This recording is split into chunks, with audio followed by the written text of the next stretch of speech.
सनी ने तो खुद इदरान को दौलत के चक्कर में फंसाया ना। ये बताएं कि ये कमाल औरत की बदकिरदारी किसी भी मर्द को कबूल नहीं होती। तो क्या वो तुम्हारी तरह दौलतमंद है? सनी और जो मेरी जिंदगी कमाल अहमद कौन है? मेरी इज्जत उजड़ते उजड़ते रहे। कमाल शाजिल को बोलता है औरत की बदकिरदारी किसी भी मर्द को कबूल नहीं होती, जबकि उसकी पहली बीवी ने भी उसे धोखा दे दिया था।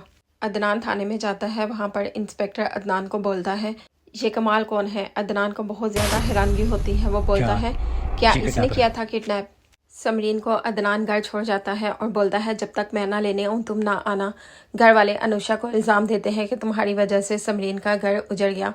वो बोलती है समरीन के घर उजड़ने का दुख मुझे भी है, लेकिन जो मेरी ज़िंदगी मेरी इज्जत उजड़ते उजड़ते बच गई उसके बारे में आपका क्या ख्याल है। अब ये घर वालों को ऐसे इल्ज़ाम दे रही है जैसे घर वालों ने इसे गलत जगह पर जॉब के लिए भेजा था, या घर वालों ने इसे बोला था कमाल के साथ दोस्तियां करो।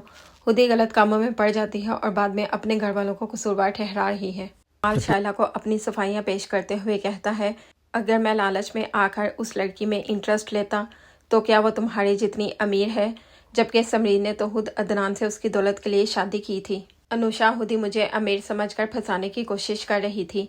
ये सारा इल्ज़ाम अनुषा पर डाल देता है।